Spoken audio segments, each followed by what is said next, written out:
Greetings and welcome back to yet another episode of the Daily Run, and today we're playing as Maggie. So today's Daily Run started out as with Blank Card, and Blank Card, when you get it, it's pretty much a winner. It does so many good things for you, you just need one good card or maybe one good rune, and it does allow you to have so many options. If you find an AWAS rune, you can go a floor further and get a lot of points that way. If you find a Yarrow rune, you can just break the game, get a lot of Shrek bonus. And if you find something like an Algiz rune, you can really reduce the damage penalty that you're gonna take throughout the run. So really, depending on what you get, it's just one of the best items that you can hope for. But maybe one thing that I want to point out in this position is that I feel like certain items tend to appear a little bit more often on dailies than on regular runs. Now granted, I haven't played a regular run in a really long time, and this might be just due to my bias and because I'm kinda, I would say,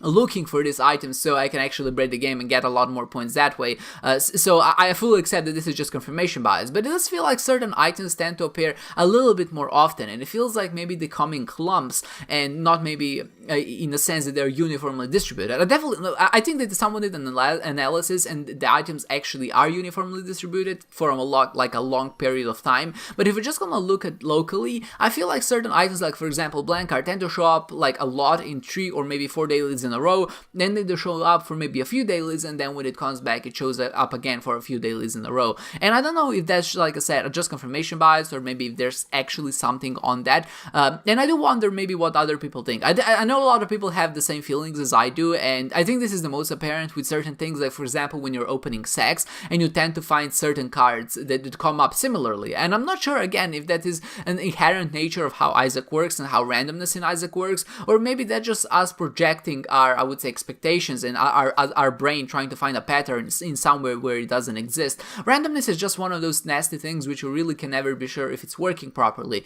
because it's very possible, that with the way it works,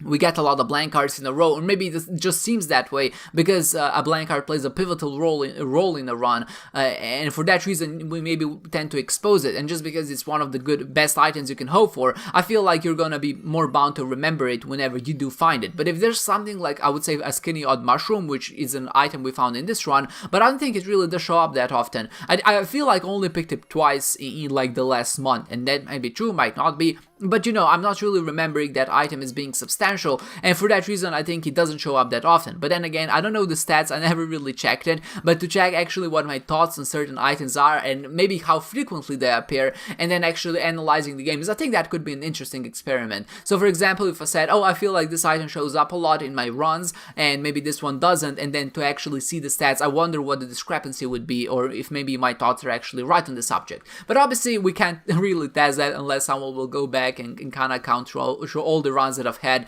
since the start, and maybe check some of those things that I've just mentioned, which I think could be a grueling task to some extent, because there's really not a nice way to I would say analyze it. But now that we have the modding tools, I think it would be a good idea if someone just made a data collection mod where I mean that sounds a bit wrong because obviously data collection is a bit bad, but I just mean that someone would actually make a mod which would export the stats. So for example, which items you found, how many stats you had at the end of the run, and maybe how the run changed overall. And I feel like that could give us some interesting insight into just how the randomness of Isaac works. So obviously we would need a lot of people to actually play with it, and then of course when the file would actually be saved, or maybe the save state could be loaded, then you would have to send that file to someone so they could actually analyze it and go from there. And also I think that there is a way to actually connect to the internet. So if someone is actually willing to try and have like a setup server, I think there could be something interesting done there, and just to see maybe what's going on. We could make like our own online API which would allow us to just maybe see some statistics about a game, and I think that's just always good. Like more statistics about a game we love, and especially something that is as competitive, or I would say can be as competitive as Isaac can be. I feel like that could provide a lot of insight, but also just a lot of interesting things to kind of ponder about. I don't know, maybe if my mentor allows me to do a thesis on this, maybe I could do something around that and just maybe see if there are some things about it. But that's a pipe dream. Let's see what happens in 2 years when I actually get to my master's studies. But okay, so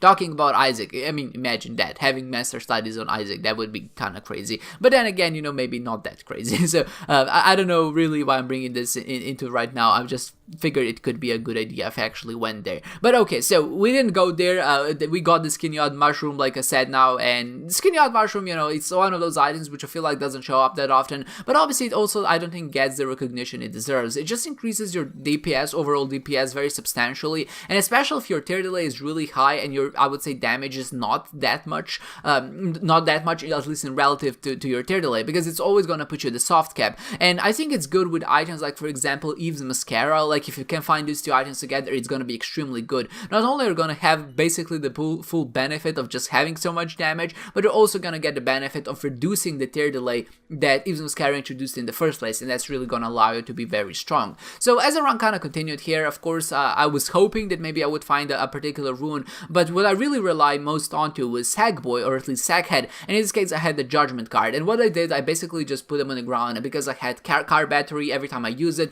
I got 2 Judgments, I blew them up.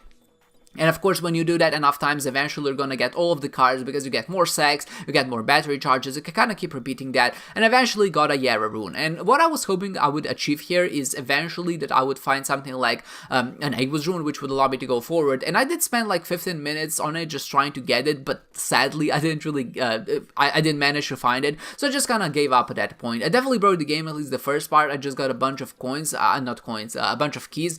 which I duplicated to kind of maximize on my Shrek bonus, and that allowed me to kind of stay ahead of the curve. But even though this run has the potential to basically have everything and really find every single item that you can, blowing up the Judgments and kind of picking up the battery charges is a very tedious and monotonous task. And because there's so many troll bombs, and because of the Curse of the Maze, the rooms kind of shifted a lot, and sometimes I ended up walking into the red pool, I figured it's gonna be a little bit too annoying, so I just decided to finish the run after breaking the Shrek bonus, but not before finding the Aegis rune. So we did pick up the trophy, and we finished in the 19th place, which I think is like top 15 for the day, and I think it's gonna stay there, just because while I do imagine a lot of people will fight a blank card, I don't imagine a lot of people will have the patience to play a daily for basically an hour to truly try to maximize and minimize every single little thing that they possibly can in order to get a score like this one. So I'm feeling pretty safe, but at the same time, I know this run has so much potential, and you can really get a lot done if you just kind of dedicate yourself a little bit. So if you're gonna have the patience in this one, I definitely think you can easily rank in the top 3 spot, if of course there aren't other people who are gonna play even better than you. I think the only thing you have to minimize here is damage penalty, and basically the rest is taken care of by just having the blank card, and of course eventually having the Sackboy as well, or at least the Sackhead. I was kind of confuse these two items. I don't know if they're actually the same item, or like if they're a separate item. I think everybody knows what I say when I say it, but I always say Sackboy or Sackhead and then kind of correct myself with the other number, which I think is a good indication that maybe this is a good way to stop the video, because I've been kind of going on for a little bit, just talking about nonsense. So okay, at this point, I hope you enjoyed this one, guys, and I hope to see you next time.